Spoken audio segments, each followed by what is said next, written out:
Hey everyone, welcome to the news review with me, Stelios, and my co-host David Nicolaou. In each episode, we pick stories from the UK and beyond that affect hospitality industry. Some headline grabbers, others you might have missed, and we dig into why they matter. We break them down through the lens of legality, morality, and ethics, and also what they mean for real people, real businesses, and the wider world. It's all about cutting through the noise, and yes, we like to have a bit of fun along the way too.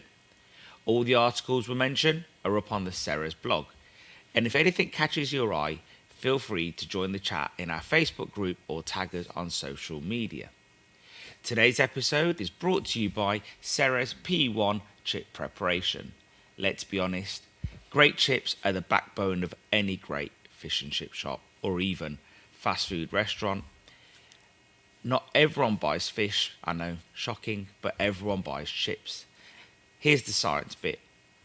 When you peel or cut a potato, it starts browning, and that's thanks to something called polyphenol oxidase, or PPO for short. But with the right prep, you can stop browning in its tracks.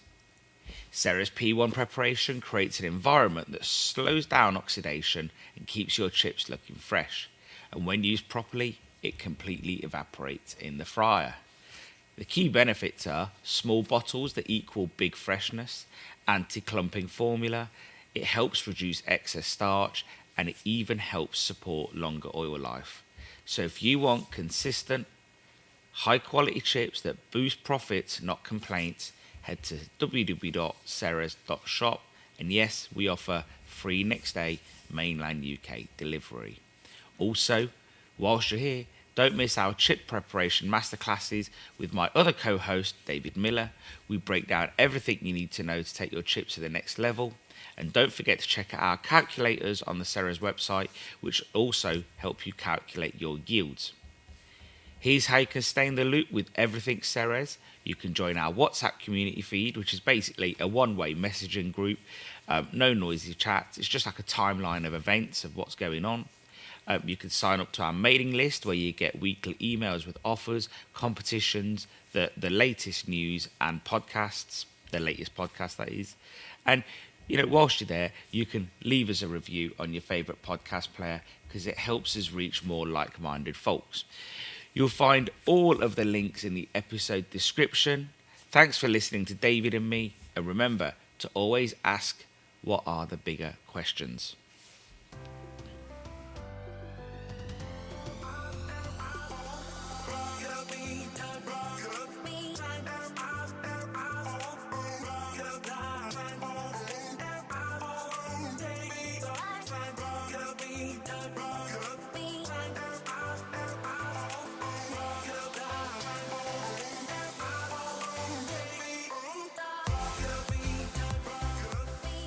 Morning, David. How are you? Good morning, sir. I'm very well. How are yourselves? I'd be all right if I was pressing the right red button. You did say, shall we go? And you did literally leave. You went completely. I did. Oh, it's still... well, I've been up since 4:30, so... Why so early? Oh, mate. Early bird catches the worm. Have you been catching many worms? Not really. The thought was there, though. So, I see you there with your big, huge pot of tea. I'm just recovering from a cold or something, but it's just it's to make my voice silky. So I'm sorry if I sound it's a like sign of your a age, bit I rough. guess. You're getting on. Getting to that age now where you're buying fisherman's friends in wholesale boxes as opposed to. See, they're quite. I like them when I'm all feeling good as well. I like their sort of spice level of those, to be honest. Yeah. I bought some once. They were awful. They were like bagasse trays with something in it. I don't know. They were awful. They were similar to Fisherman's Friend. They were on the same pile. Maybe they were an old-fashioned version. They definitely weren't a boiled sweet. It was like, yeah, they were disgusting. Fisherman friends are quite like biscuity. Oh, maybe it's them then. I'm thinking of the glass ones. There's one that so I'm thinking of like a boiled sweet. And no, the fisherman friends are quite fibrous. Do you know? They remind me of a certain blue pill. I think they're the same shape. They're just not blue. Not that I've ever used a blue Here pill. we go. Yeah, right. Probably buy them in bulk too. I'm aware of them. Buying them from cash and carry as well. Yeah, yeah. Oh, Costco have got a 2-for-1 on them this week. I remember seeing a pallet truck at your place. Yes, that's what we use it for. Unloading the yes. lorry. That's right. So let's stop being lewd and let's move on to today's news review, the March news review. You chose the first. Well, although you reminded me yesterday, I do keep forgetting, but you chose the first three, and I did. we've kept them in that order. So the first one is McDonald's AI revolution: how technology is transforming the golden arches.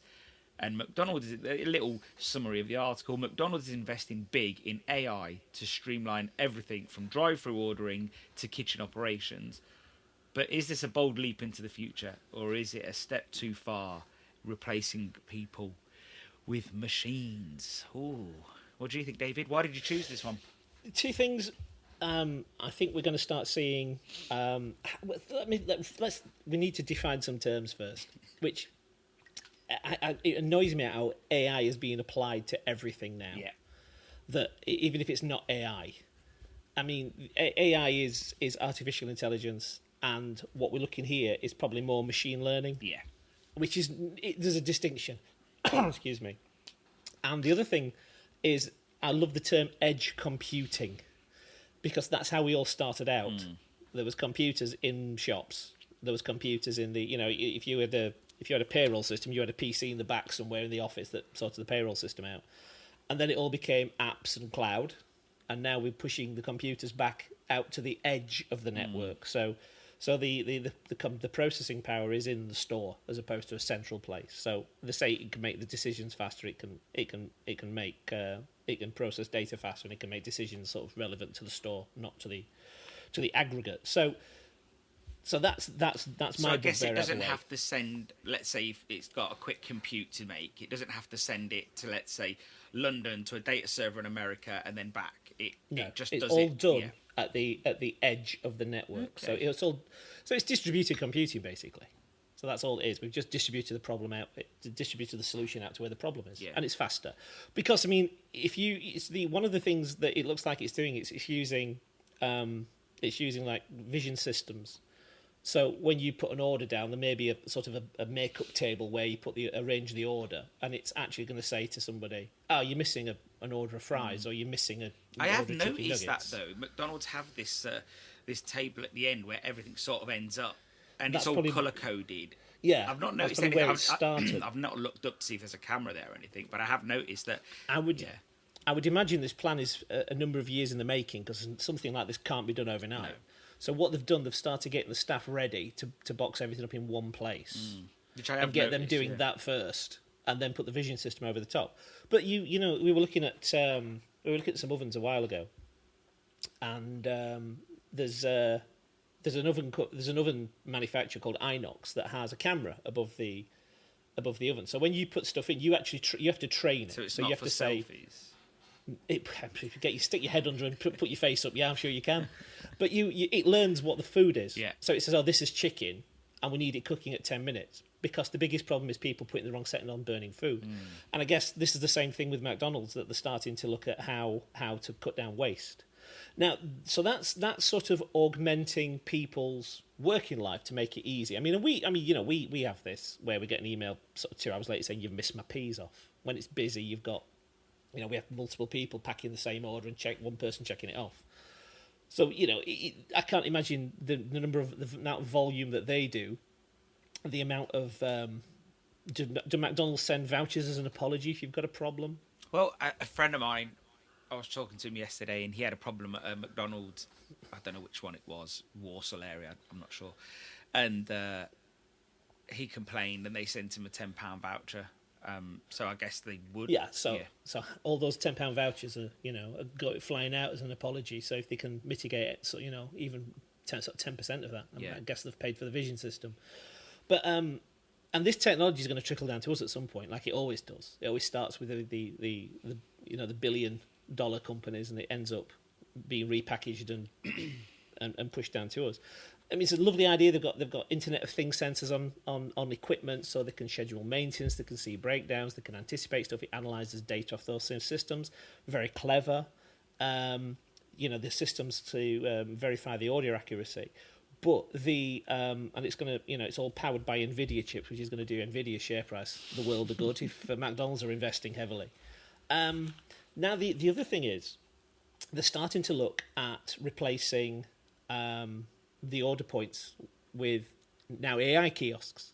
So you've got the digital kiosks that you do yourself, but now they're looking at AI kiosks where you have effectively a Google AI there. So it's like talking to your phone. We get to a point now where the certain generation doesn't want to tap and click, but they'll quite happy talk to a computer.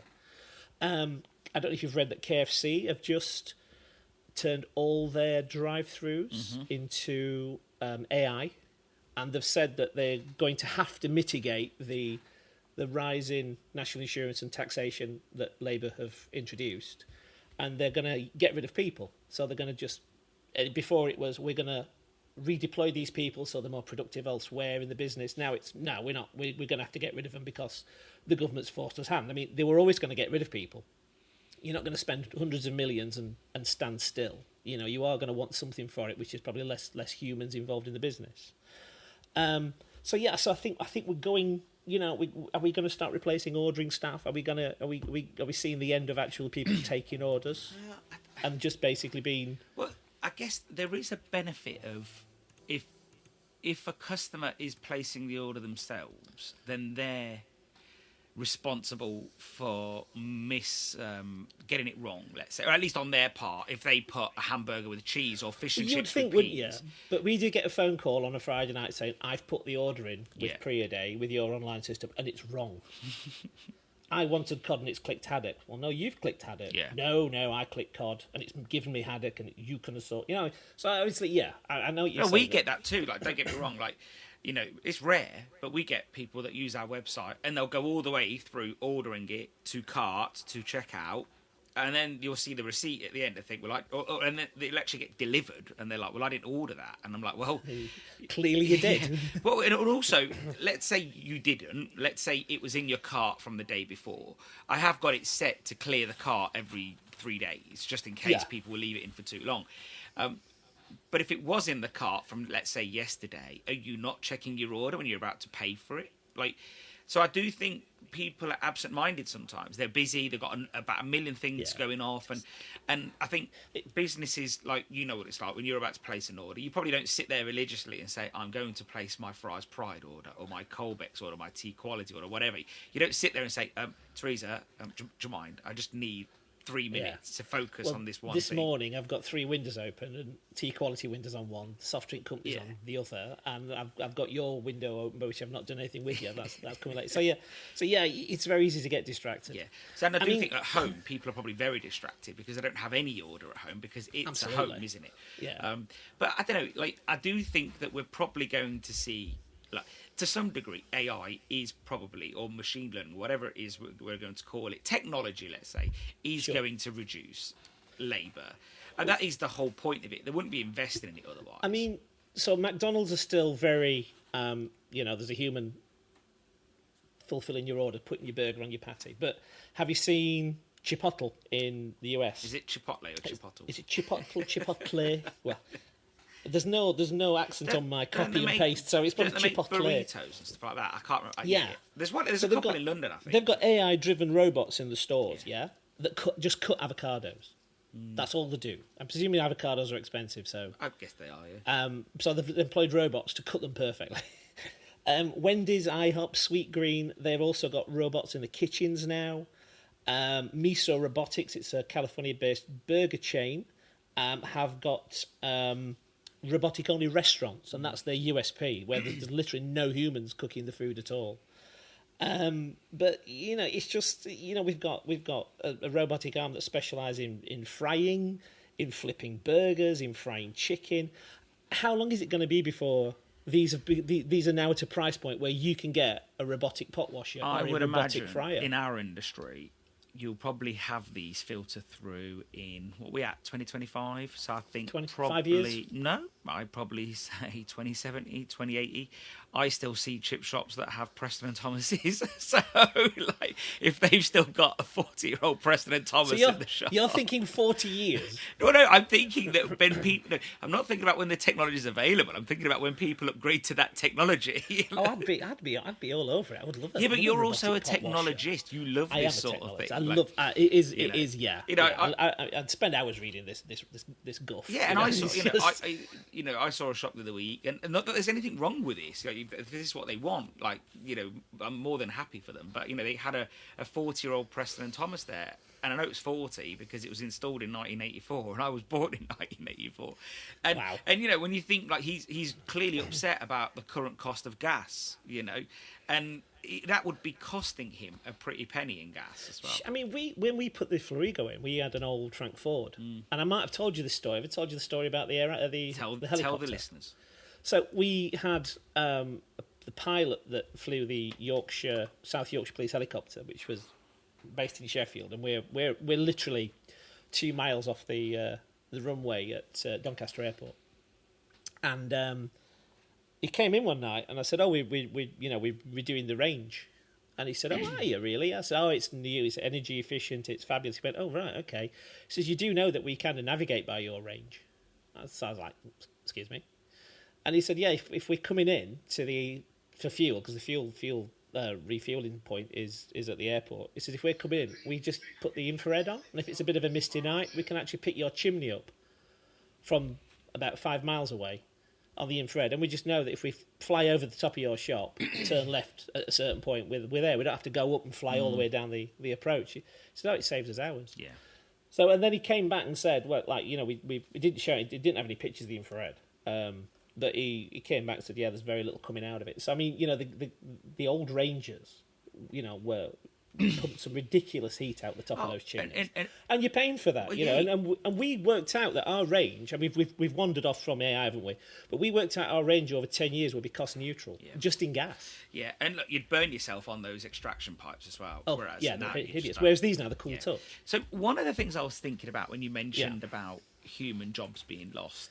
Yeah, I don't think it's going to be as bad as what we think. In the I've got some numbers. Okay, but in the 19th, you can give me those numbers. Prepare them for a moment. In the 1930s, people used to get paid to put toothpaste lids on and twist them. And I think that's probably a job that nobody misses anymore. So, imagine being employed, and now, you can imagine that person then thinking, "Bloody hell, machine's going to take my job." Yeah. So I do think sometimes we're afraid of the machines. Oh yeah, absolutely. I mean, I don't know if you know the where the word sabotage came from. It was there was Is it a French word? I think it was Dutch. Okay. They had shoes called sabots. Okay. And they used to they were like wooden clogs. Okay. I used to take the shoes off and throw them in the machines to wreck the machines, and that was called sabotage. So when they used to hoy a shoe into the machine, and it destroyed all the mechanisms. Go on, give me your numbers.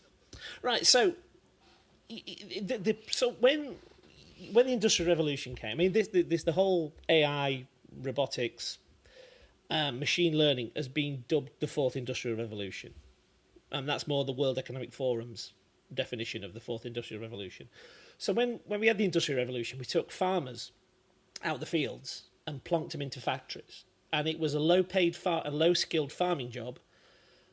Because they were obviously dragging, horses behind plows behind horses, and then they ended up working a loom in a factory or working a machine in a factory. Now the problem we've got now is that the low-skilled people who are involved in, say, operating a till for Asda are not going to go and get a job as a virtual world developer for Google. The problem now is that the low-skilled workers are in danger of being what's being quoted as a useless class, not in terms of useless as in like the economically and effectively politically useless. So I think the problem there isn't the roles. I think this takes me back to like the miners and everything. I think it's the fact that we need to learn from our mistakes and make sure there's some form of easy access to retraining. Yeah. But how are you going to train the I'm problem. not with saying new you should jobs, retrain somebody from going No. to a counter assistant to a brain surgeon, but something other that is a similar field. I think But will there be a similar low skill job? I think there's That's the always problem. going to be something. We're looking now. McKinsey Global Institute, 2017, projected by 2030. I don't know how close we are to this. Automation and AI could displace 400 to 800 million jobs worldwide. But it's not just. It's not even really started yet. It's not just low-skilled jobs. Most legal briefs are now being created by AI. Yeah, that's true. Graphic design is now being done by AI. You can go and using I can't remember what the AI is called. That's the graphic one. I said, but our friend Baniko's very good with it, isn't he? Yeah, he uses it quite a lot. Yeah. So graphic designers have started becoming employed. So the middle classes are starting to get. I don't know if we're squeezed out. I don't know if we're seeing the unemployment yet, and because I genuinely no, I don't think so. Because I genuinely think that the AI is going to enable all of these fields, at least initially, to become a lot more efficient and a lot more creative. Because they'll have the time to get rid of all the boring, mundane things initially. The problem being to get us from here to there. We're going to have a lot of unemployed people till we retrain them. Yeah, and again, there's a guy, this is why we need to learn from the mistakes absolutely. that the country made. Have you heard a guy called Yuval Harari? Yeah. I've read his books. Yeah, he was read the one of his books, sorry. Israeli professor, and he basically said he created the concept of a useless class, and he said that AI will displace large numbers of workers by taking over both physical and cognitive tasks, create a group of people who are no longer economically or politically valuable to the system. Yeah. So there's going to have to be something but to just do because with he these says people. it doesn't mean he's right. No, it's true. And many people thought that, machines in 1900s were going to displace everybody, and in fact the world is more economically vibrant, but also the population's changed. Look, we don't. Now the truth is we don't know the answers. On the flip side, there's a guy called Mark Anderson who was very heavily involved in was very involved in web development, and he said on the flip side it's going to create super low cost. Creation of your capital will be in the ideas as opposed to the execution. So content and design. I like both of those people. I like interesting. They've both got completely different attitudes. They to have. That. And I've read Yuval Harari's books, and I find him a bit creepy. He doesn't own a phone. He lives very peacefully, and obviously Mark Andreessen is the complete opposite, who probably has every tech product on the planet. He's probably wired in. I'm sure he'll be having the Neuralink. Brain implant as well when it's... One of the things I've been thinking about, and I want to come to the end of this one, but one thing I've been really thinking about is human efficiency. And I've often wondered about the inefficiency of labour per pound earned. And that's why that's one of the calculators that I've put on our website, which is labour per turnover, labour percentage per turnover. But for example, a restaurant, you might need 5 to 8 people on a shift. McDonald's, as an example, would need about 30 on a shift. And that's just when I say a shift, a McDonald's shift is probably 6 hours maybe, I don't know, and then but then a warehouse for those 30 people would need one person. And I think this is where warehouses are systematic and process driven, whereas restaurants are very labor intensive. And I think I do wonder. This is why one of the things we've been saying constantly over the last 3 months, well, actually since the budget, or since the election, then the budget, we've been saying, maybe look at your hours, trim. If you're working, if you're opening at 11 a.m. all the way to 11 p.m., you're going to have plenty of spots in that day where you might be quiet, trim down, because if you can increase that labour per pound metric, you're laughing. You need to have your numbers in line, that you need to know every hour how efficient your shop is and what the revenue is. And one thing about McDonald's is that impresses me massively is that they know that figure down to the penny to the minute. I remember when we used to go before all the computers at the front where it was a normal counter, you could see their office to the left-hand side of the... it was always stacked full of manuals and paperwork. Yeah, and it's not like that no more, because I think their offices are elsewhere now. But you could see a screen, and it basically had a traffic light system, and it would tell you exactly if they were in the green or in the red at that exact moment. And if they started to go in the red, they'd take staff off and put them on their breaks, and then all the salaried managers would come to the front, and they'd start taking over a station. Yeah.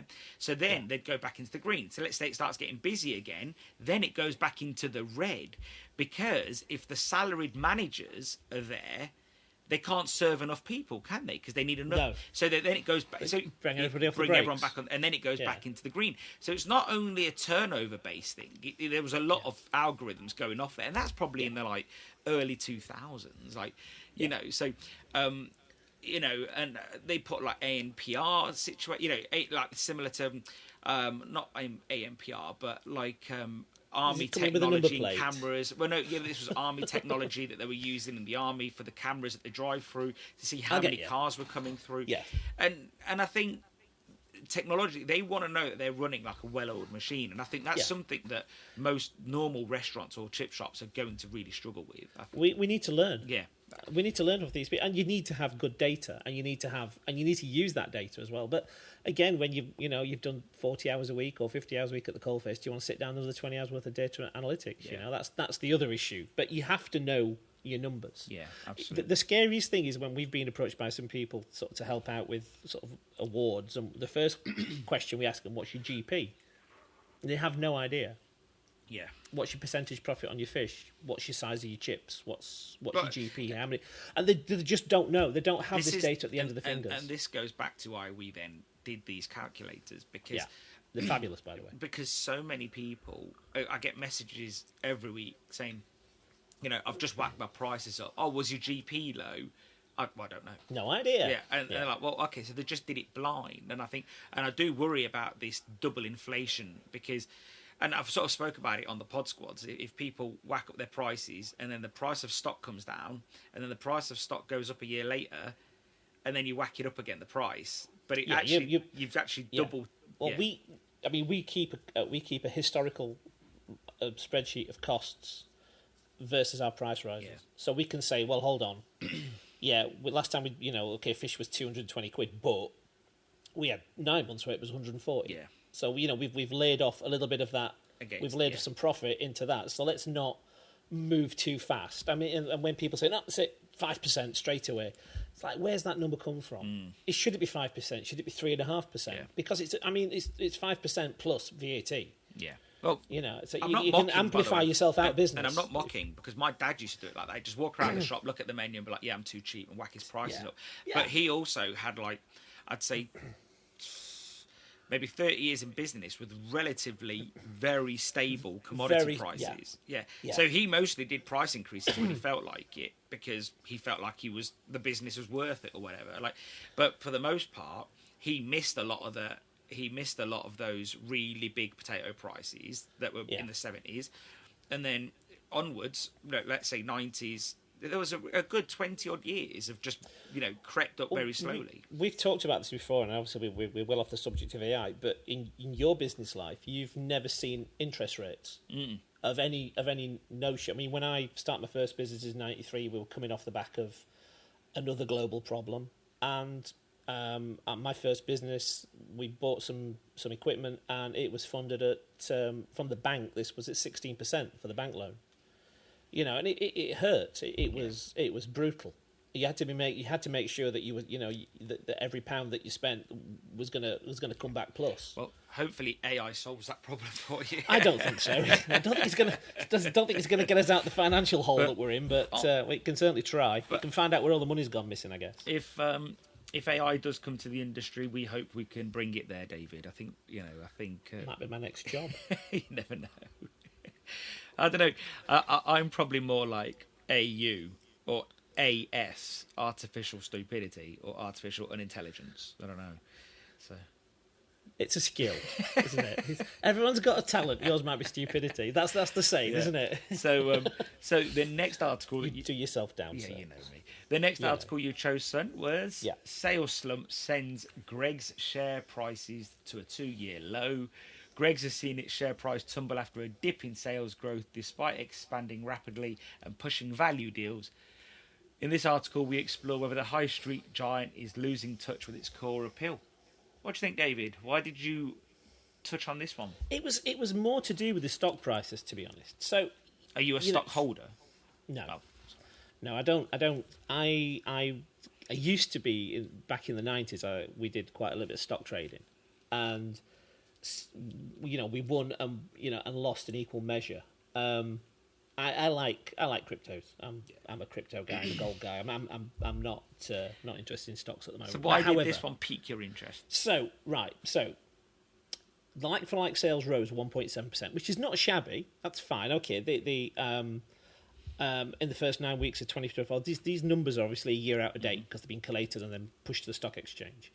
But in 2023, it was 8.2%. So it was still growing against some fairly major economic headwinds.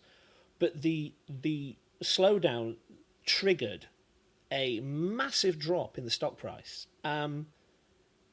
It's missed its 3.5% sales growth, fair enough, but it's still growing, and profits are still up. I mean, is it on to turn over $2 billion this year or something? No, I think, is that profit? Is it $2 billion profit? Yeah, sorry, $2 billion profit this year, which is phenomenal for sausage rolls, isn't it? You think £2,000 million of profit out of selling sausage rolls and baked goods. How much of that is now sausage rolls? We don't know, but that's the thing. But the expanding the menu to sort of fried goods, they're trying to take on KFC and burgers, pretend burgers, fried aren't they? goods. Yeah. I don't think they're fried. I think they're oven baked.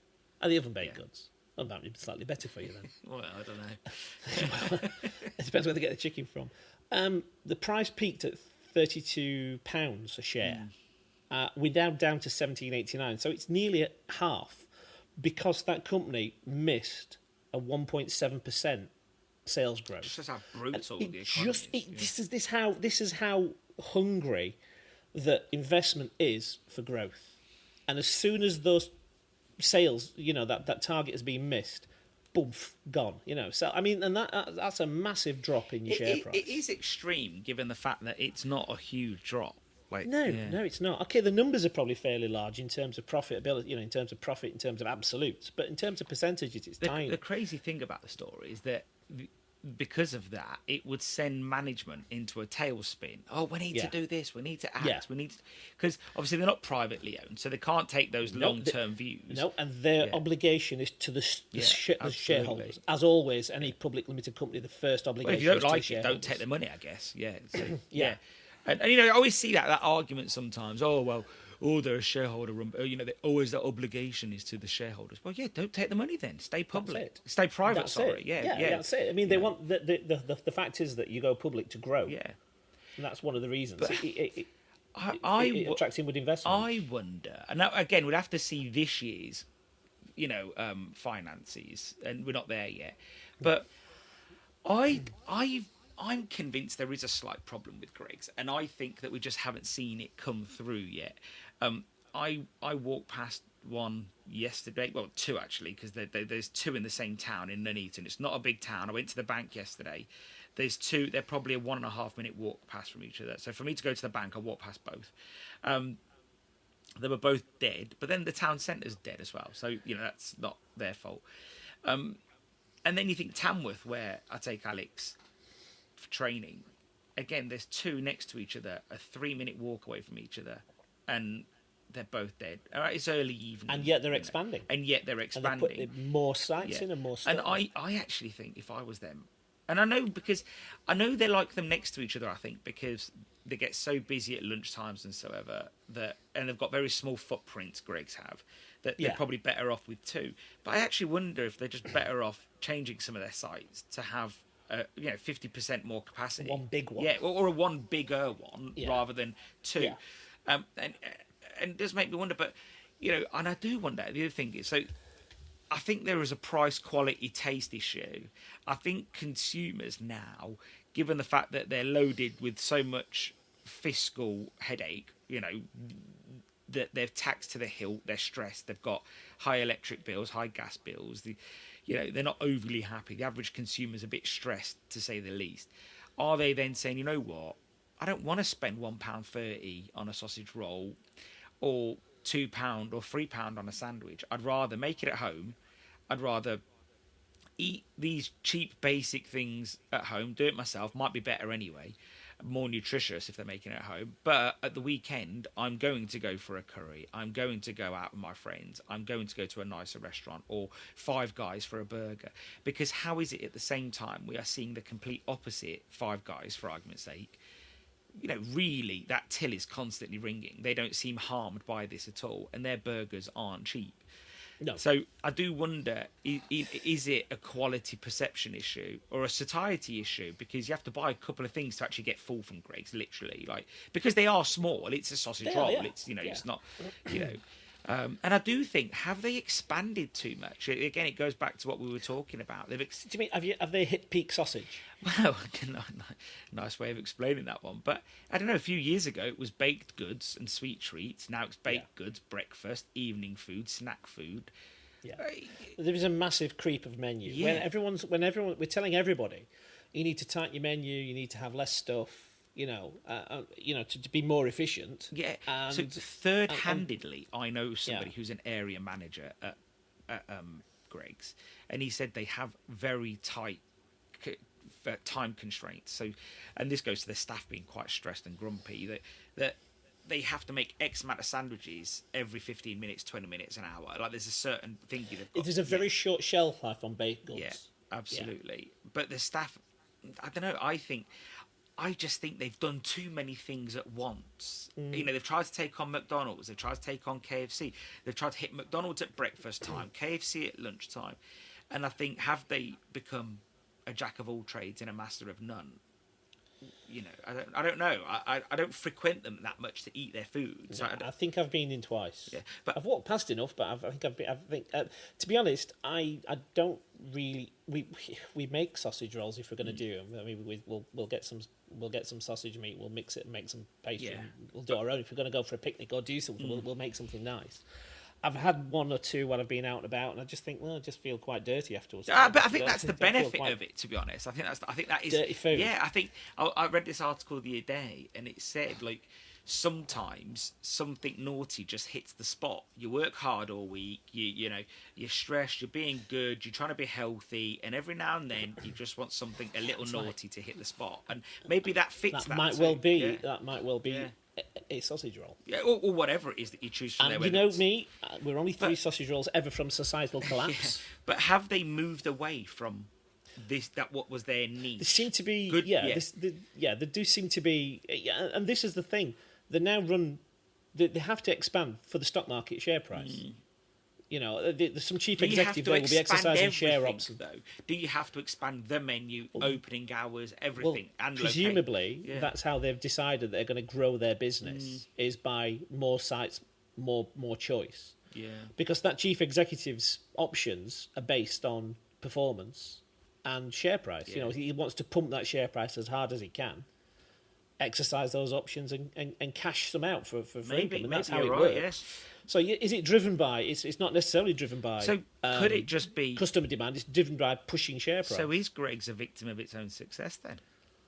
I think so. Yeah. Possibly. We're going to start seeing what happens because, again, if you might be right, but if people are starting, or you might be right that people might be sort of saying, I'm not going to buy that £2 sausage roll. I'll knock one of them on the head a day and we'll go out for a curry.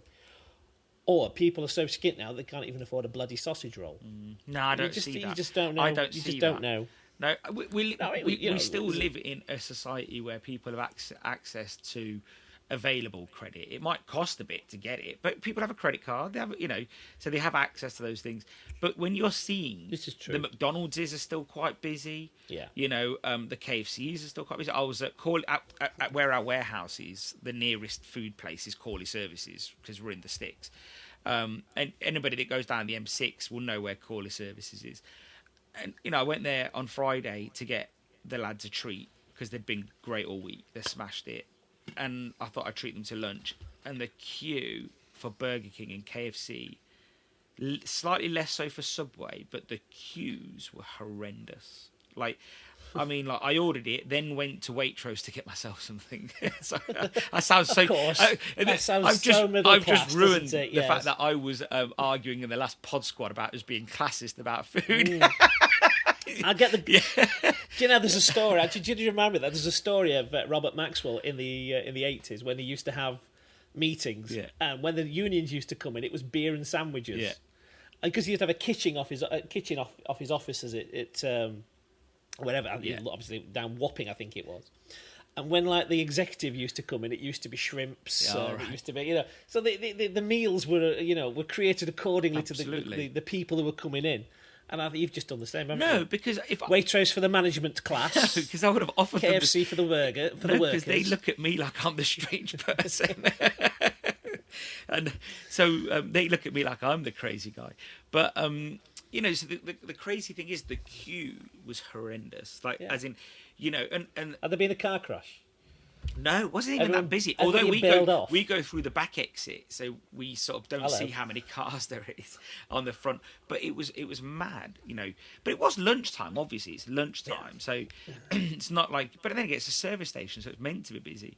Yeah. But I think the key thing is when there's a WH Smith there where you can go get a sandwich. All right, won't be as good as the Waitrose sandwich, but there is a Waitrose where you can go get nice food. There was a Starbucks in there where the coffee was, and and the food again. There was more options, but I think the Burger King and the KFC just tell you what people fancy. They fancy that, people, And I think it's at a premium on the motorway as well. Yeah, I bet it is. Yeah, so. Yeah, but no, it's interesting to see, and I think if a Greggs was there, would it be any busier? I don't know. I don't. Would it be busy? I think people would still go for the more substantial product. Personally, that's why we don't see Greggs at service stations. Although you do see them at BP's now. They are there. Yeah. We've got some. We've got one on the M18 here. Okay, yeah, but it's M18. Sizable. It's not real. Yeah, it's Yorkshire. They like the sausage roll. But I was on my way back from Yorkshire last week. And I saw a rep coming out of Greggs from the industry. I will not out him. I wouldn't want him to get doxed or battered. So, I just had a fish or dry goods. Fish or dry goods. I'm saying nothing. So I give it away. Yeah. We're just like I've already said too much. I've said rep Yorkshire. Is it like that face game with a kid? Has he got a beard?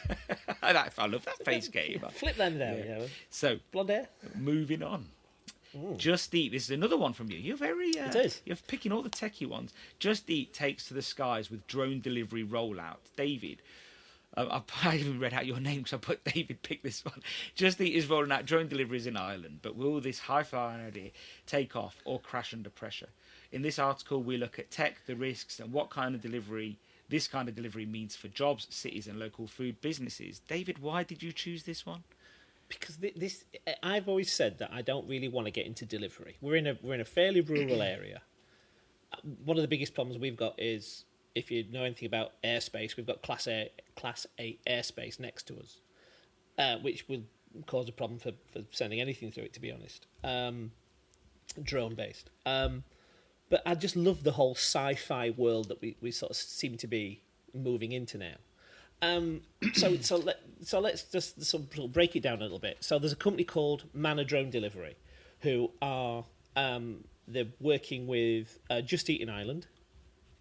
They're also working with Walt in Finland, and I would imagine that Cyprus. If you've been to Cyprus, they've got Walt scooters everywhere, haven't they? With the boxes on the back, sort of delivering. So Cyprus has really adopted the delivery model. They have. And I'm presuming Cyprus is going to be droned before we know it. It's done 100,000 drone deliveries already in Ireland. It started out delivering medicines during COVID. I don't know if you have a look at. I mean, I urge everybody to go and have a look at the Manor website, because it's a fairly substantial drone. It does 50 miles an hour. They've solved the problem of it getting cold because it's actually in a belly pod. So the payload bays don't open, and it winches it down on a piece of string, so you can stand under it, and it doesn't land. It just winches it down the back. I wish people could see how excited you are right now. That's a sci-fi world. I love it. It can carry 4 kilograms in one payload, which is probably it's one portion of chips and less to that, isn't it? So Leicester's going to have to trim the portions, or they're going to need a small helicopter to deliver their stuff. So we have lots of conversations, don't we, with our friend in Leicester about the size of portions and chips. He'd laugh at that. Yeah, I hope so. So the drones are around 10k each. Cost of delivery is around 50 to 90 pence per delivery, as opposed to £5 to £8 for bike delivery, for road delivery. Did you find anything about the life cycle of a drone? I didn't. I can't find that. I mean, the thing is, though, the drones either carbon fibre, composite, fiberglass, but the motors are swappable. You can just change. The biggest wear is the motor on any drone. To be devil's advocate, could I Yeah. put my David Nicolau hat on? You can. What happens when the Chinese hack these drones and we don't get our food deliveries? Well, that's an interesting. Because Yeah, I think that's enough to set off a war if someone's Burger King don't get delivered. Or it ends up in a plane engine. Or that. That'd be upsetting, wasn't it? Do you know? It's never even crossed my mind. Oh, yes. So yeah, I mean, thing is though, it's all down to the software, I guess, at the end of the day. So the reason why it started off in Ireland is that the EU has designated, it's called U-space, unmanned space.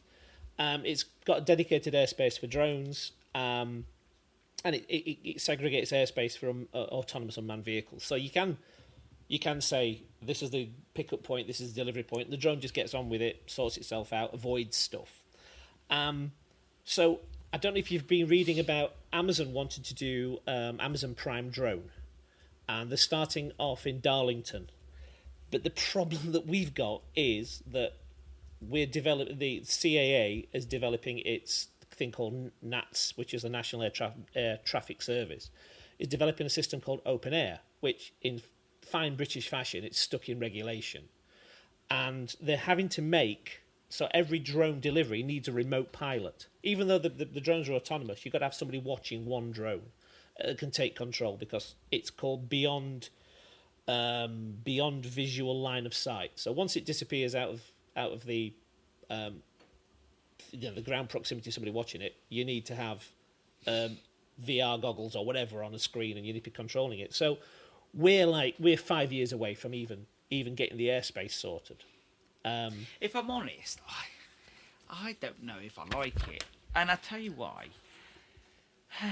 You know what it makes me think of when we talk about this? Go on. There's two authors that come to mind: Philip K. Dick and Isaac Asimov. Do you know? I knew you were going to say. Yeah, I like Philip K. Dick. Yeah, and it's Blade Runner specifically, or if it's the book, it's what is it? Do robots think of digital sheep or something like that? Do robots dream of electric sheep? Yeah, that's it, electric sheep. And I think I can't think of the right words to express this, but imagine you, Teresa, and the two boys have got your homemade sausage rolls, and you want to go to the park to enjoy them and kick a ball about, maybe throw a frisbee or two, and there's these stupid drones zipping above you. Like, I feel like the sky is a benefit for everyone, and when I went to Norway last year, we went from Heathrow, and a plane was literally going over that hotel every 2 minutes. And I thought, it's novel at the beginning. I did a FaceTime call with the kids, and it was novel. But after about 10 minutes, I thought, oh, God, this is annoying. So imagine having these little zippy drones. So question is, two things. There's going to be a digital highway in the sky. So it won't just be able to go from point A to point B in a direct line. Yeah, it's got to follow a path. It's going to have to follow a path. So it's just like if you fly in... So I don't want to go sort of too far down this, but if you fly above 10,000 feet, you're in the airways, and you can't just fly anywhere. You've got literally highways in the sky, and they're about 10 nautical miles wide, and you segregate. Yeah, if you're going north and east, you go odd, and if you're going south and west, you go even. So you're never going to run into somebody. There's always separation, which is going to happen with drones as well. And not only that, but because they're high-performance, fairly big rotors, they're not like the little whizzy DVI magic drones, DJI, yeah. You probably won't be able to hear them. Okay. But that's the other thing. So they're going to be above 250 feet, and you probably won't be able to hear them anyway. Yeah, because I was going to say, I was in a server room the other week, installing our server, and... Again, within the first few minutes, I was like, oh, this is interesting. And then 10 minutes later, that noise is enough to make anybody want to top themselves. It was just like proper. I used to work. I did a year in a server room. Yeah, it was. I hope they let you out every now and then. But it was hard work and it was long hours. But I don't know. I just feel like I think the main reason all these delivery companies are trying to now fix, and I've been saying it for ages again, well before we started the news reviews, and talking about it on podcasts or whether it's in articles, the biggest problem they've actually got at the moment is the fact that a lot of the staffing for aggregators is either illegal or low paid. Yes. Yeah. And because there is a known fact that, and we've discussed this, David, that there is like a phone rental scheme where someone will rent a phone off somebody who is by all means legitimate, and they'll give that person £100 a week or whatever for the use of the phone, and then pretend they're that person. And we've covered that with a woman that attacked that guy. I knew you were going to mention that. She just appeared on another app, didn't she? She just rented a different ID. Yeah. So I do think the problem is that, and also with most countries now, whether woefully, I miss her, by the way. I know you do, but whether woefully or very well, most countries are now starting to cut down on immigration or that type of immigration.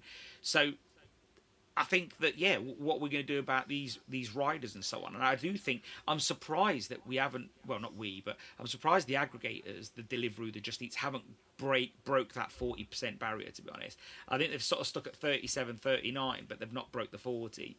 Yeah. And I do think that's because they're hoping that technology will come in its place soon. But I think also consumers have to get used to the fact that getting something delivered is a luxury, because unless you can drop the price of that delivery, if this does the job, we say, I mean, I think the price was 50 to 90p per delivery compared to £5 to £8 cost of delivering on a bike. And that's obviously the guy's insurance, the depreciation of the bike, the fuel, whatever it's running on, the wages for the guy that's doing it. Yeah. And it's another example of leveraging technology to remove a human being, which is low skilled. Yeah.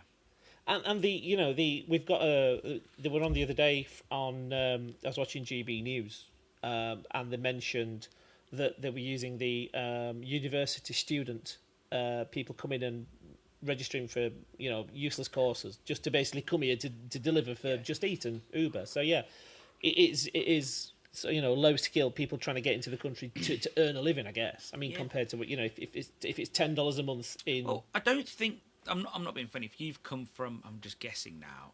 If you've come from Somalia.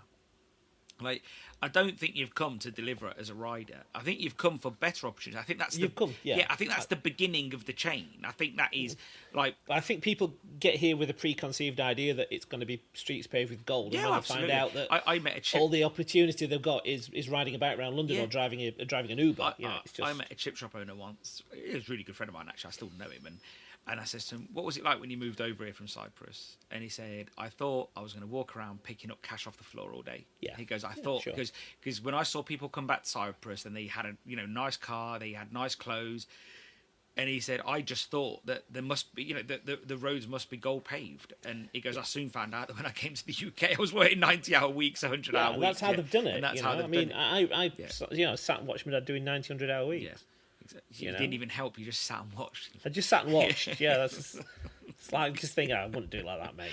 You're wasting your time. So, but moving on, have we finished that topic? Or no? Can I just take it to where I think maybe the logical conclusion? So obviously, Amazon have pretty much single-handedly destroyed the high street.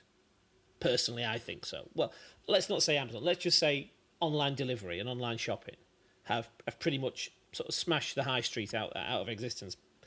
Do you think that if we get a drone that does say if we lease the drone, say I'm a business and I want to lease my own drone, so like I can get 10 drones for 20 grand as the price drops as we come further down to it. So for a £20,000 investment, I can have a drone that can do 100 miles an hour, that can deliver 50 miles an hour, do a 4 kilo payload.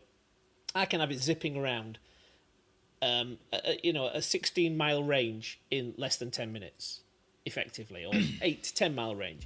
So suddenly my business becomes not serving sort of a 2 or 3 mile radius where you would normally deliver, but you can now start delivering across the other side of town. And the food's still going to be hot, and it's going to be a cheap thing to deliver. So are we going to start seeing businesses sort of taking over based on reputation?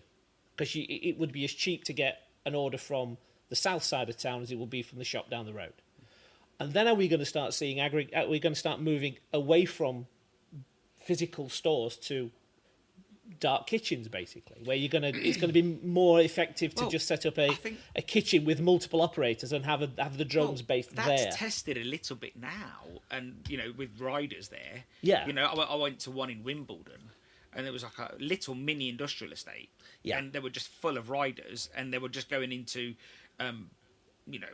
Room A, which was pizza, room B, which was curry, and it was working. But I guess that is the most inefficient way of doing it, and what you're saying would be the most efficient way of doing it. Because now we're going to start extending the range of the drones. Well, I think what we'll see as well. Sorry to interrupt. I think to expand on that, I think yes, people will go to dark kitchens or have different things out there, virtual kitchens and so on. But I also think you'd probably think twice if you saw like a property that was traditionally not a great property, and you think, well, that's never going to have great foot traffic. Well, you probably think, well, now it doesn't matter no more. I'll take the cheap lease. I'll get it for $7,000 a year, and I'll turn it into a business because I've bought drones. Yeah, but I do think I don't think it's as easy to say that. I just want to add. I understand where you're coming from about Amazon killing the market. I don't think it's entirely at their feet. I think that a lot of shops have been stubborn and belligerent and didn't want to change either. And I think and not only that, but as less people are in, less footfall are in town centres, and less businesses are in town centres. Government and councils haven't helped. The rates fall on whoever's left. Yeah, absolutely. And that's what they've done. Yeah. But and one thing I'd like to add is that I probably think that these drones will be bought or brought to us by someone like Amazon in the end.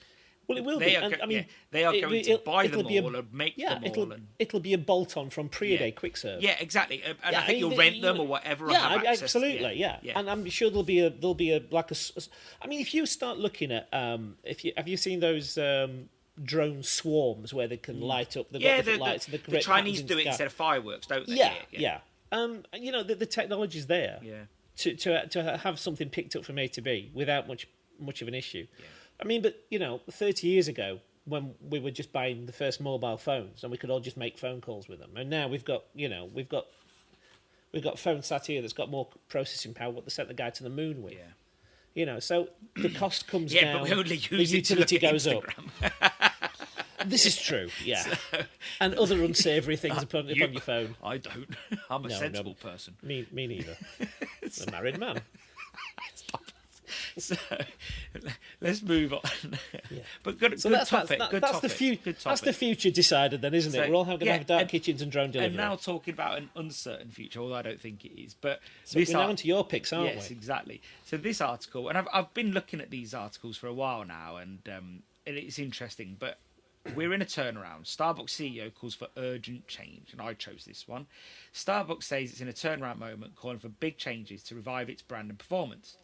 But this is about improving coffee and culture, or is it another corporate shake-up aimed at investors? So, do you want to know why I chose this one, David? Yes, I'd love to know. Because everyone in front of me boils my piss when I'm at Starbucks and all I want is a black Americano, and they're getting... And somebody wants a low foam, high with extra shots and sprinkles and twat. Maybe I'm showing my age, I think. And yes. But the other day I was in the drive-through. Sorry, I've just sworn then. I do apologise. Right. I think I did it before you, but I was in the drive-through the other day with Alex, and where were we going? I really can't remember, but I wanted a coffee and just a black Americano. Like, yeah, I get a medium with an extra shot, and I know where I'm at. Like, it's easy. And Alex goes, "Oh, it's taking ages." And I was like, "Yep, I bet you the person in front is getting like something fancy." And it was. I don't know, it was some pink frappuccino thing. And look, they're more than welcome to it, obviously. But I do think that Starbucks has gone down this road, and they've tried to again be everything to everybody. Yeah. And I understand, because you want to widen your market, because no one's ever happy. So Starbucks were Greg's on steroids, 10 years ago. Do you also think that these can you remember in the 80s when we had sort of this culture of, and it was called power ordering? No. Where people used to go into a restaurant and change this, like, it's an omelette with chives, and say, "No, I want egg whites, but I don't want chives. I want this." Oh, never heard of it. And it was like this. It was very New York culture where they had this power ordering status, where they showed their authority as the custom by changing what the chef did. And do you think this is an extension of the fact that look, I'm going to have this really complicated order because I'm special? I think this is, we want more customers. We want to make them feel special. Want to make them feel personalised. You know, like when they one of the greatest marketing tricks ever. What's your name? So we can write it on the cup. Yeah. Like, and what they've done if I tend to use really rude names. Yeah, I'm sure you do. But, I do. I have. Yeah. But like, I think. Fortunately, you know, I don't think Starbucks is on its own. I think that lots of coffee shops are having a problem, and I think there is a huge oversaturation problem. I had a quick look. In 2005, there was 10,000-ish, just under 11,000 coffee shops or coffee outlets globally. No, this is UK. Oh, UK. Yeah, okay. UK. In 2015, that rose to 21,000, and the projection by 2025, the end of 2025, is to be 32,000. So it's massively oversaturated. Tripled, in the last 20 years or so. Actually, 20 years, yeah. And you know, I go when I go to see Fred Capel, Chez Fred's. There's a really nice coffee shop across the road. You'd love it, actually, David. You would absolutely adore this place. It's tiny. Well, bloody invite me next time. Yeah, come down. It is absolutely tiny. I think 4 people in the queue, and someone has to stand outside. There's a few little stalls, but the coffee is really nice. And they were talking about how coffee is really expensive now. Coffee beans have shot up in price, and yes, they have, and it's a massive problem. But I think what you're finding is that the likes of these Starbucks and so on will be able to weather that storm massively, and your independents, again, like anything, will struggle. But I think the biggest problem is how there is literally oversaturation with coffee. And when I say coffee outlets, we haven't even counted Wild Bean cafes, McDonald's, like KFCs that all do coffee. Every man and his dog does coffee. So I don't know. I think, is that a bubble that's going to burst? But the consumer appetite seems strong. It really does. Did you see, by the way, the were saying that the decision-making process is really inefficient in Starbucks, because basically only 40% of, only 60% of Starbucks North American corporate staff come into the office. 40% are remote. And there's issues with keeping them on phone calls, getting them on phone calls even. Or I should say, Zoom calls. And they've started to sort of trim it down now. So I think they're losing 600 or so roles have been eliminated at the head office. So I guess they're trying to sort of keep themselves profitable. But the problem is that doesn't solve what you've said. The problem where people have got like 1,000 list customization and it's queuing up. I think these are all problems that compound. So when times are good, you know what? You want a 4-day week? Yeah, go for it. Yeah. Oh, do you want to work from home? Yeah, great. Yeah. Do you want to check in at 10 instead of 8? Yeah, great. Yeah. All of these things are great when you're making profit. You know. But inflation has ripped through America quite badly. It has. It seems to be getting better. But the other thing, the Starbucks CEO, they've now given him a plane so he can travel in from where he lives. He doesn't live in Seattle. No, he lives on the other coast. Is Seattle East Coast? West Coast. West, and he lives on East Northwest. Coast. Yeah, so he lives on West. And couldn't be much further. That's an 8-hour flight. But I guess what it tells you is that they feel confident in his ability, and it shows that he's getting into work now. And I think what you're seeing is a lot of British companies that are now saying, we need you back into the office. We're seeing a lot of this everywhere. I was with 2 friends on Saturday, one I'd not seen for years, and one works for Jaguar Land Rover, JLR, and he's head of drivetrain or something, really good friend. And is there drivetrains now? Yes. Oh, okay. Because I didn't know if we were electric. I didn't know if we still had drivetrains. We still. Oh, yeah. Well, maybe not for long. The new odd Jaguar that they've done is purely electric, isn't it? Yes, that's true. I'm sure that's not going to end badly. But I'll tell you something about that in a moment, actually. And I think the Starbucks is going to see some of this as well. So I think, and the other guy is quite high up in the finance department or whatever at Aston Martin. So both in the automotive industry, and they are saying they are getting people back into the office. Like they need people back in the office, and I think that has massively changed. So while things are good, and we want to look after people, we're being caring, and then it's like, no, profits ain't there. Get back in, Yeah. So I'm convinced that we are going. Yeah, when times are good, that all the bosses, let's be caring, and then once the economy falters, like 2008 or now, that everyone's like, we need all hands on deck. And I think, and I've argued this for a long time, is that what you miss when everyone works from home is those water cooler moments. Yes. Yeah. So when me and you were at the water cooler, it's, oh Dave, what project are you working on? Oh, such and such, David. Okay, great. And then it's like, well, actually, I think I can help you with this, and I can help. And you lose that creativity. There's a story from Microsoft, actually. I'm just going to sorry to interrupt you. That when they were looking in the 90s, there were one of the engineers at Redmond, one of the managers at Redmond said, these people are like congregating around the water cooler, and they're not talking, they're not working, they're talking. So they took the water cooler out and gave people bottles on there was like bottles put onto the desk, so it kept them at the desk. And they found out that the technical support, if you got a problem, it went through the roof. Yeah. And what people were doing, they were actually stuck at the water, having a drink of water or whatever, a coffee machine, and they were saying, I've got a problem with this. How do you fix this? Oh, I had that problem. You can do this, this, and this.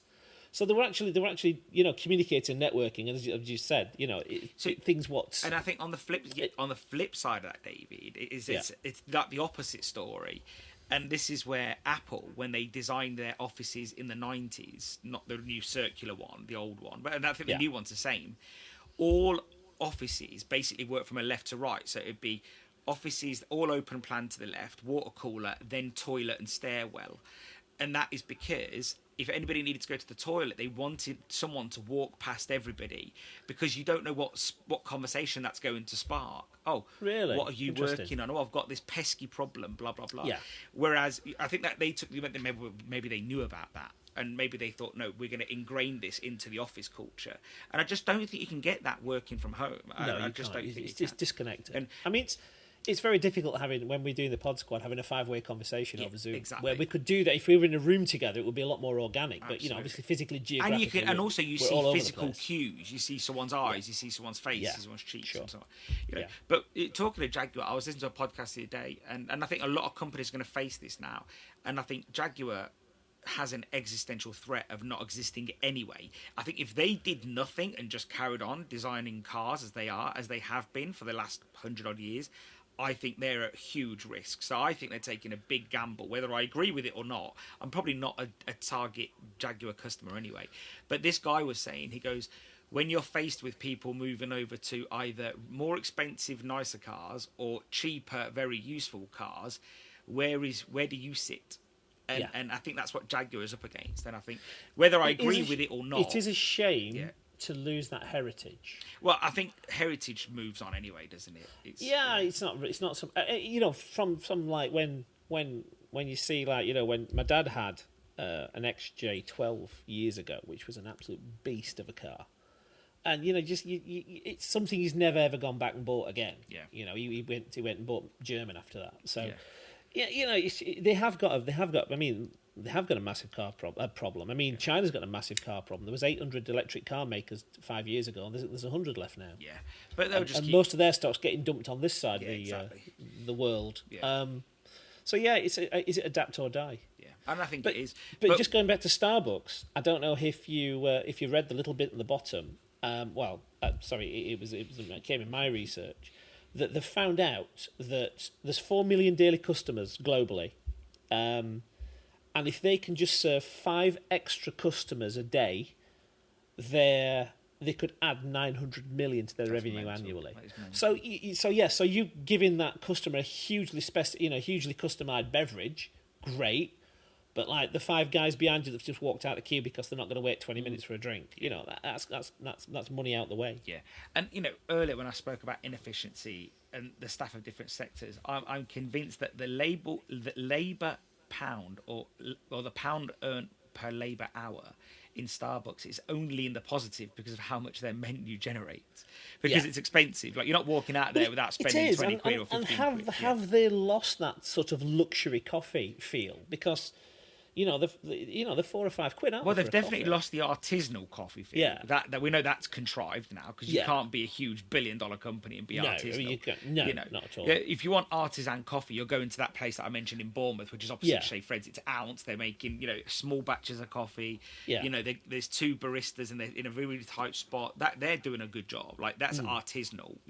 So how much is a McDonald's coffee? I don't know, a couple of quid. I have no idea. So it's like half. Well, again, I price. only have black coffee, so it's I don't tend to drink coffee out because I you bought love myself. your coffee, don't you? So. Well, I bought myself a really nice Italian coffee machine, a semi-automatic one. It was my 50th birthday, and it was either So you bought it a nice 10 years watch. 3 years ago, you cheeky bugger. Still a spring chicken. So it was either a nice watch, which I thought someone's going to hit me around the head and take it off me. So I'll just, I can't possibly lose a coffee machine from my kitchen. Well, I probably can if someone breaks in, but it weighs a ton. So I'm really into nice sort of high-end coffee anyway. So you tend to go and have a drink in Starbucks. Unless you put a lot of milk in it, it is not nice. There is so many great coffee options for home now, whether you spend... whatever it is, like, there is so many. But I think people aren't buying coffee out because they haven't got coffee at home. I think that it's convenience. They want something hot. Coffee at most workplaces is pretty naff at most workplaces. But most people, most offices I've ever been to, it's just, I'll get a tub of Nescafe from Costco or Booker's, and so I can see why people grab a coffee on the way in or on their lunch break. So, but you're paying the price. It's the convenience, or sometimes that's it's not. What you're paying for the service, aren't you? Absolutely. That's a good thing. Do you think Starbucks has got over it in the UK? Has got over its tax avoidance? No, I still think they're at it. To be honest, I think they were booking it through European companies, weren't they? No, I think I read something the other day, and it said that they've just got their hand slapped again. Dear. I should probably write an article on that. To be honest, that's I think food for thought for you. Go and research that one, sir. I think Starbucks are that type of company that are always going to look at that. Always, I think that. Yeah. But then again, Costa ain't no better. They're owned by Coca-Cola. They're not exactly ethical, are they? No, not really. They've gone downhill. I never liked Costa that much anyway, to be fair. No. But look, for me, coffee isn't coffee. For me, coffee equals Wi-Fi. Yeah. So if I'm on the road, I don't want to be that guy that just parks up in a Starbucks or a McDonald's or wherever and just whips his computer out. I want to, at least, if I can buy a coffee, I'm getting my caffeine hit and I'm using their Wi-Fi. So if I'm paying £2 to £5 for a black coffee, it's actually I'm paying £2 to £5 for coffee and Wi-Fi. If that makes sense. I went to Starbucks once with it was Costa Coffee. We were driving back from somewhere with my mum, and I said, "Do you fancy stopping for a coffee?" And the place was like wrecked. There was cups everywhere. But there was a guy in a Zoom call on that. There was the only table that was clean. It was next to this guy in a Zoom call, and me and Mum were talking. And he actually leaned over and said, "Can you please shut up? I'm on a call." Yeah. And I just thought, obviously my response wasn't particularly very polite. Yeah. But it's like, you're in a coffee shop, you're not in your office. And I think that type of behaviour is another thing that Starbucks are dealing with. Yes, because they are, they've literally made it, come and sit here all day, do your work, and now they're backtracking on that massively. Yeah. Well, that's because they're in the business of selling coffee as opposed to selling office space. Yeah. No, and I think I probably take the piss a little bit, being there for half hour while I have my coffee and do my work, but that's half an hour, I would time restrict the Wi-Fi. Yeah, I would say if you want to use the Wi-Fi for more than half an hour, then either pay for it or buy a coffee. Yeah, exactly. Yeah, scan your receipt. Yeah. So, but moving on, go for it. Domino's bets on expansion despite sluggish sales. Do you like a Domino's? I have one probably once a year. The kids absolutely love it. we do that when if we've got kind of a sort of a busy Christmas. Yeah, it's usually Christmas. When we're doing stuff that we'll get Domino's in for the staff. It's a nice treat. And I must admit, it is the dirtiest pizza I've ever had. And I think going back to that thing is it feels like a treat because it is dirty and it feels guilty and you're not eating a Domino's because you think you're healthy, and the only pizza I like from Domino's, I'm this is disgusting, but I eat it. It's double cheese, double pepperoni with chili.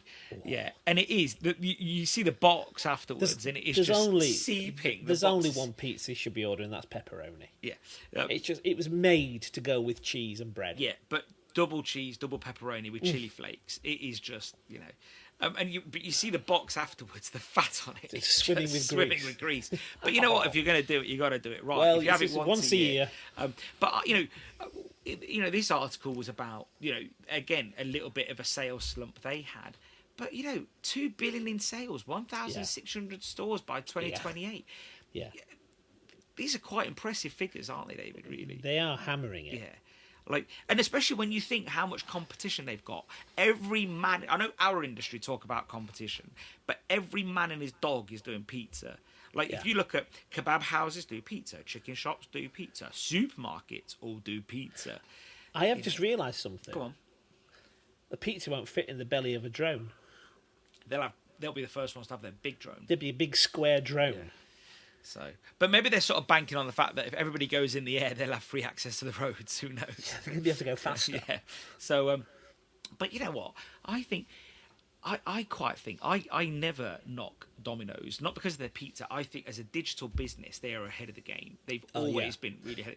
Their app is 76.3% of all online orders come through their app. Exactly. That is stunning. I mean, we've been trying to push Pre-A-Day, our app with we have an app built by Pre-A-Day, and we've been pushing it. And first order, if you register with the app, I mean, you've already got web, or you're already using the web, but get on the app because we get better analytics off the app, and also we can push when their order's ready. It pings on the app, so they can literally sit in the car outside and come and get it.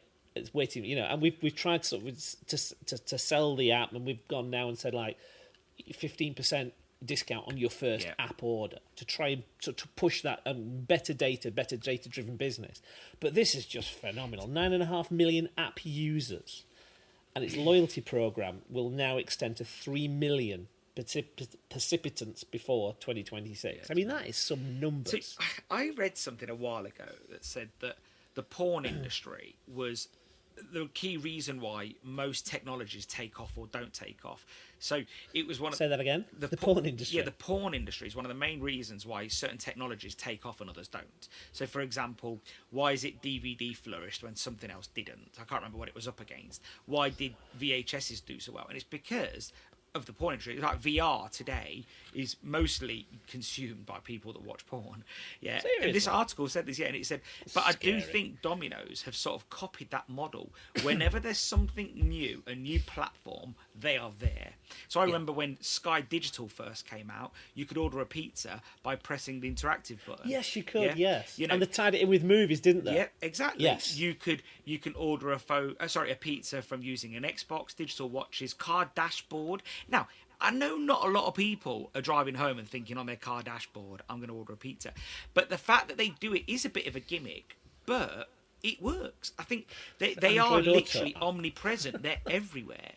Yeah, they've really embraced every channel, then, haven't they? Even if there's no sales, there's very few sales coming through that channel. It's just being present on that channel. Yeah, and I think if you're using the VR headsets on Oculus or whatever, you can order a pizza while you're playing the game, and it gets delivered to your door. Good God.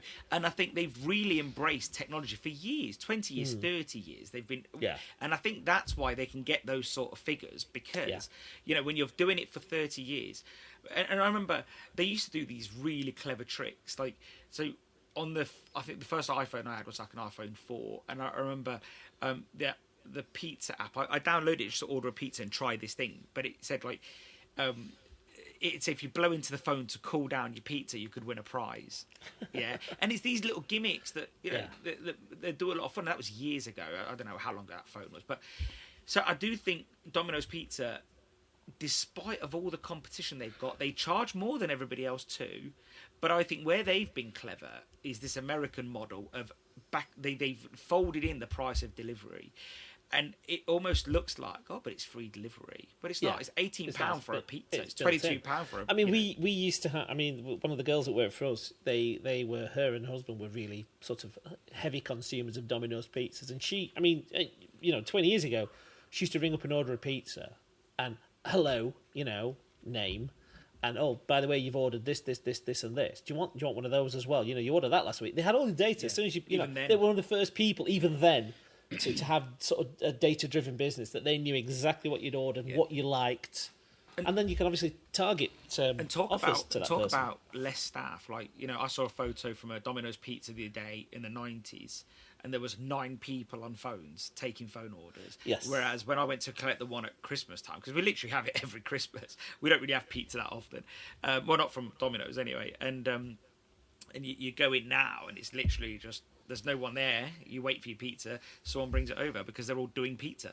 Because the automation, the computers have just took over that. To have one of those squeezers that it spins the pizza round, and I'm not sure. I've never seen it hand thrown. To be honest, I've never seen it. No, I just wonder how far they've gone down with the technology. Because there's if you look on, there's some sort of TikTok channels that talk about. It should show you the automation in pizzas and like rolling the ball, just the dough baller, and then it just puts on a press and spins it round. So I don't eat pizza that often, but there's one pizza that I want to try the next time I do have pizza, and I'm probably going to go somewhere better for it.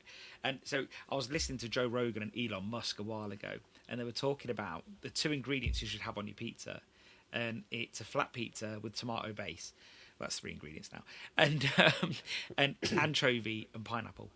Anchovy and pineapple. Yeah, and they're saying those 2 very opposing flavors. So umami, salt, sugar, sweetness. Yeah, a bit of sourness from the pineapple. It is they're saying that it is although unappealing, very addictive. Well, every so often we'll have a pizza night, but we make our own, obviously, because I like cooking. So, and it's like a 2-day fermentation for the dough, and so and Max, my youngest, my 6-year-old, loves ham and pineapple. So if I just swap out his pineapple, ham, with anchovies, and I'll report back. So Max, I'm not sure he'd be allowed in Italy. I don't think he'd be allowed now because you've just said that. You just outed him. Well, we did go. We did go for a pizza the other night. We went out and we went for a pizza, and he said, "Can I have ham and pineapple?" And it was a Sicilian pizza place, and poor the waiter looked shocked. They're just like, I thought we were going to be asked to leave the restaurant. So, don't do that, mate. Look, the customer's always right, and he's a child. Yeah, just have some ham. Yeah. So it's an impressive business, and I, as I say, I don't eat them because I just think they're dirty. But I think there is a place for it, and I think people do. Yeah, but I do think customers, when they go out, they want to be hit with flavour. They don't want this virtue signalling pizza that is healthy and diet and light and malarkey. I don't think they want it. They've worked all week. If they're paying £25 on a pizza, they're gonna have a pint with it anyway. They're having a good night. They're watching a fight or they're watching the boxer or whatever it is they're doing. They've treated themselves. And I don't think they want a diet pizza topping. I just don't see it. See it. And I think if they did want it, we'd see more of it being offered, and they don't offer. Well, that's why you don't have diet fried chicken, isn't it? Yeah, exactly. You know what you're going to get. Yeah. If you're going to go for fried chicken, you know it's going to be oily, calorie laden, and bloody tasty. Yeah, exactly. By that matter. I think we genuinely. I'm not saying we should make our products unhealthy, but I'm saying we should celebrate the fact that it's a guilty pleasure. Yeah, I agree. Yeah. I agree. So, moving on, Squire. Last one. Why the plant-based boom is facing challenges. Once hailed as the future of food, the plant-based boom is hitting a wall. Sales are softening, consumer trust is slipping, and many are questioning the health and environmental claims. This article examines what's going wrong and whether the trend can bounce back. David, I wrote this article. You did, and I liked your comments on it at the end. I think the closing comment said that next time they should ask people what they want as opposed to telling them what they want. So I think you put a closing comment on there, didn't you? Yeah, and I think that was quite nice. That I think the point is, I think there is a whole subset of different people that are vegan. I think that peer pressure is one thing. I think maybe not understanding is another thing. I think, but I've said for ages, a highly processed vegan diet is just the same as a highly processed omnivorous diet. Yeah. So, honestly, I think it can be worse. To be fair, with the heavy reliance on soy. Yeah. Soy is very dependent on pesticides. It causes estrogen problems. France has just banned soy in kids' school foods. because it's an estrogen disruptor. Yeah. It's a hormone disruptor. Yeah. And not only that, it's heavy glyphosate as well. There's heavy glyphosate trace in soy. I read an article a while ago, and it said if you're going to be vegan, then you must also be organic. Because you're not mixing your diet, which means that you have a lot of veg, which is sprayed a lot, I'd imagine.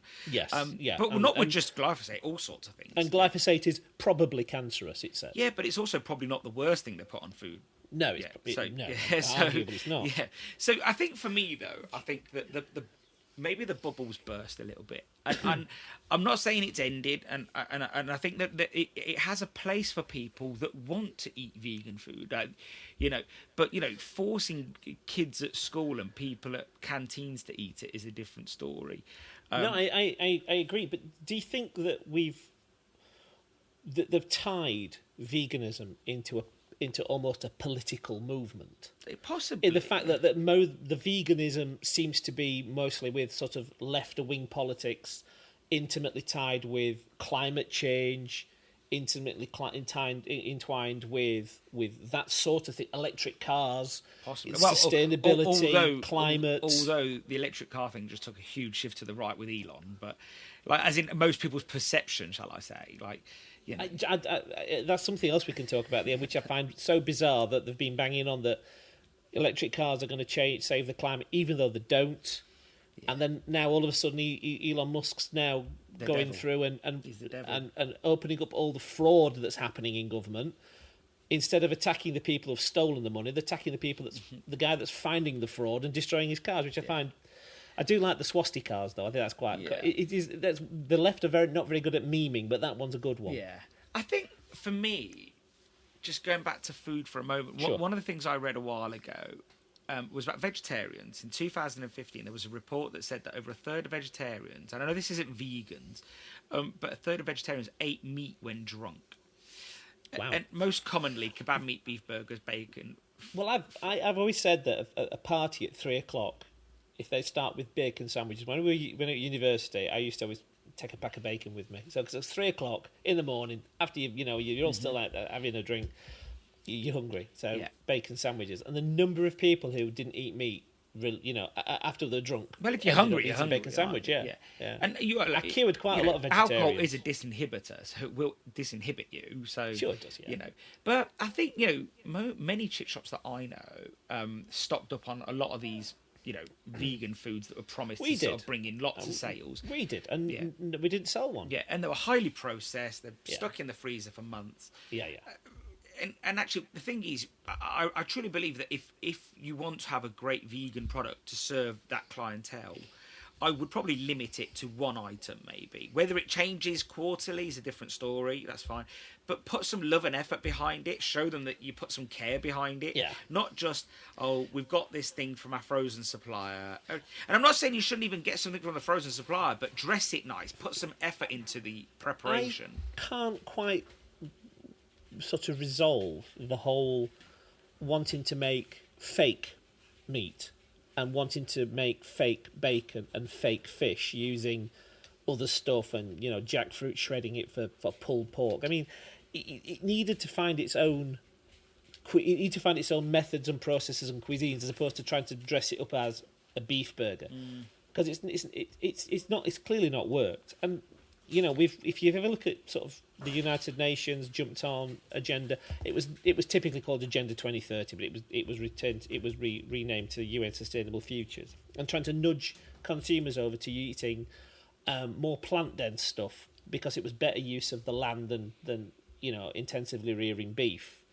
And it's the problem is that I say ultra processed foods are linked to obesity and heart disease. And we've got to think about the health of people, not just the sustainability of the planet, to drive these changes. And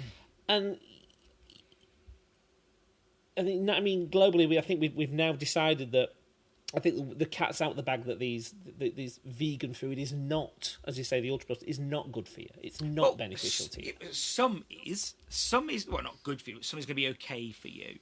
But we also know that, and I'm not defending vegan food here, but we also know that bacon that's full of nitrates is not going to be great for you. No, you don't want to eat that every day. And again, we know now, we just know a lot more. What was crazy is that we knew this about meat foods, but we ignored it. Well, not me and you, but others ignored it about vegan food, I think. Yeah, I mean, and they've been trying to they've been trying to kill eating meat and fats for years. When they said, sunflower and rapeseed, so much better for you than dripping and lard and stuff like that, and it turns out it's not. Well, sunflower is terribly, inflammatory. But the only time that liquid oil is better for you is if you have it cold on a salad or something. That's right. Yeah.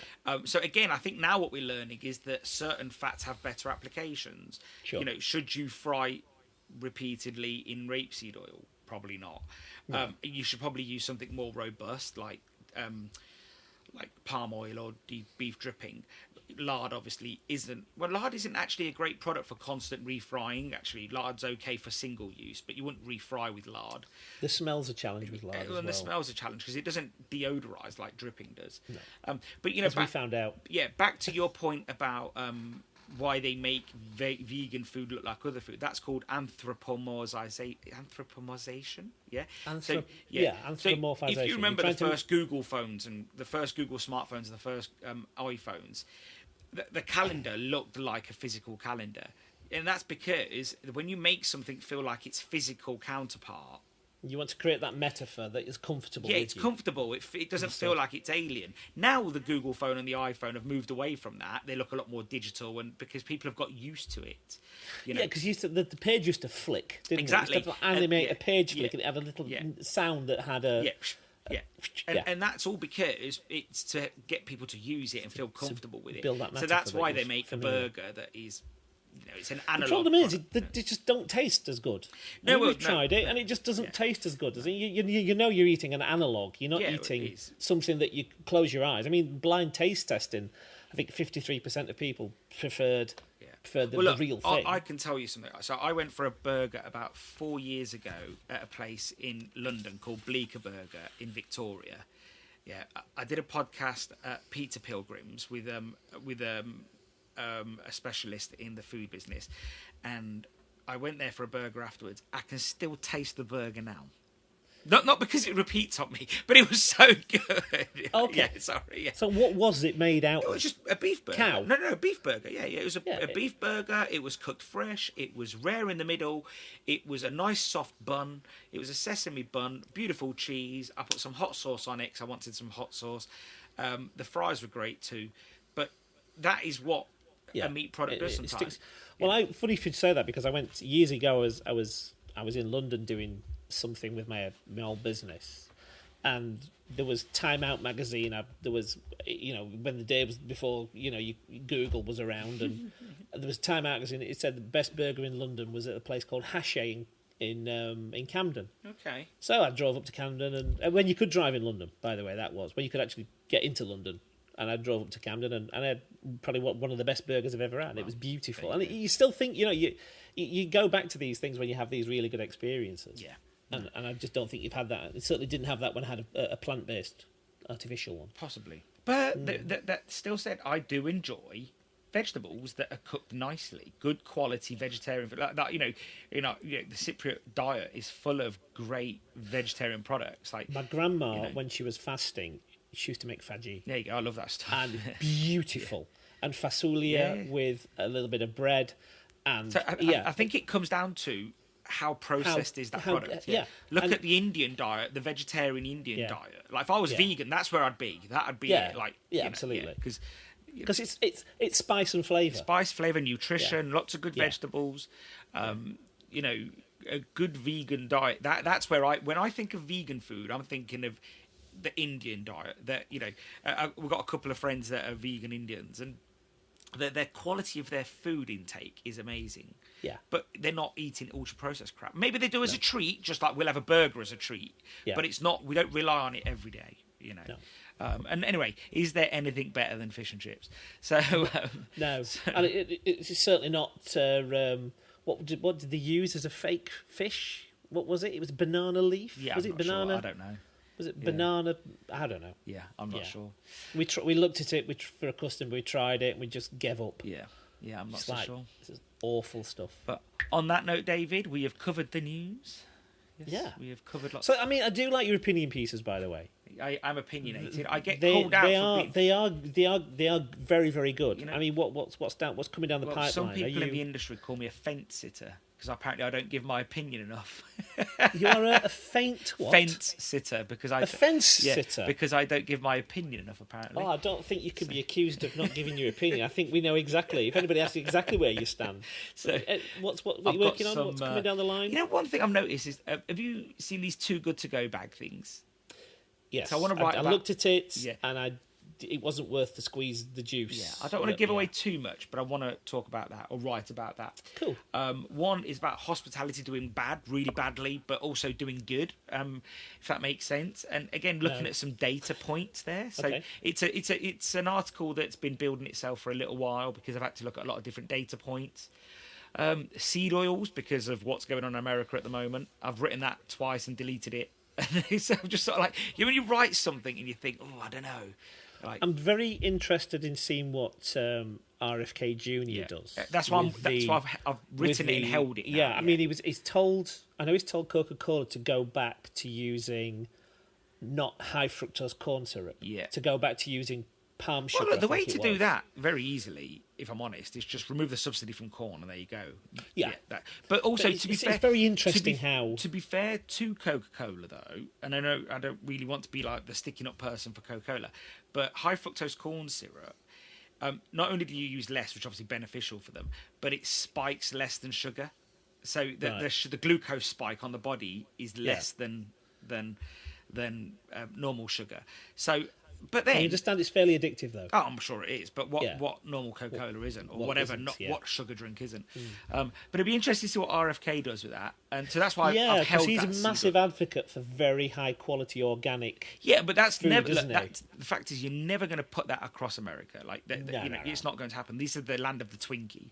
An organic Twinkie. Have you ever had a Twinkie? No, my brother-in-law is obsessed with them though. But we had one. I went to America in 2006, and it was late night, and it was driving.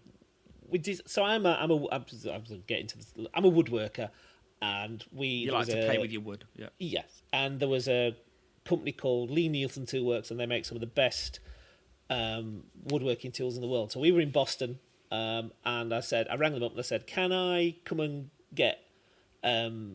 get some tools off you?" Because there was a massive waiting list, and said, if I pay now, can I jump the queue? So they said, yeah. And they were in Maine, and it was an inch on the map, so it can't have been that far. 9.5 hours later, I got there, and we set off at 5 a.m. So we got there just before they were shutting. I think it was 4 o'clock. So it was it was probably 11-hour drive. And then we couldn't find anywhere to stay for that, so we drove back. Yeah. So at 3 o'clock in the morning, we put some petrol in, I had a coffee, and I had a Twinkie from a vending machine. Nice. And it was the worst thing I have ever... If you could just... Anything that was... There's nothing more synthetic than that. Well, that is probably made out of 90% seed oils, load of sugar, and wheat. So, 8,000 ingredients. But so look, it'd be interesting to see what they do with seed oils, because I do think that will reverberate to the UK. I really do think so with seed oils. Well, everything that the what's it called? The Federal Drug Administration. Yeah, FDA. Anything that we do, we tend to inherit. Well, no. One thing we haven't inherited is self-approval. So what they do in America, which is pretty terrible, is that they can bring a colouring from God knows where, no matter how bad, and say, "Oh, we've tested this; it's fine." Yeah. In the UK, we don't do that at all. It is, government tells us what we can use and what we can't use. So I can't just go get some red dye from God knows where and just start adding it to food. No, but when they go through their FDA approval... No, I know what you mean, yeah. We kind of inherit and say, well, if they think it's all right, then we think it's all right. No, we do. The one thing I like about Europe and UK is that we test a lot of foods. So I think they've got like 7,000 food-related chemicals that they're allowed to use, and in the UK we've got 700. Yeah, so, I know there's a lot less, but we have inherited... I think one of them specifically was aspartame. Yeah, but that's just one product. We inherited their data, and that was a bit questionable But at the I time. guarantee you, not one person's got ill of aspartame like they have sugar. I think you would have to drink an enormous amount. So, Yeah. Sugar though, it works immediately, and you know. And then the last article we're looking at doing is Chinese restaurants and takeaways. Is there an existential threat? They're getting hammered, aren't they? Well, you know, there's no one left that wants to do the job. You know? Wow. So, yeah. Well, no, that's what the initial data's showing. So Yeah. you know, but We shall talk about these in future. yeah, then. I'm sure we will. So I like the Chinese restaurant one because I've noticed that they do seem to be closing down around us. And there's nothing new opening up. yeah, So yeah, weird. but we'll see what happens. David, Indeed. thank you for your time Thank you. today, Squire. Thank you so much for listening to my witterings. I'm used to it. That's great. Love it, mate. All right, have a great day. You too, mate.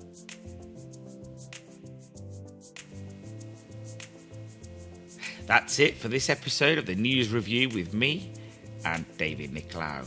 What stood out to you?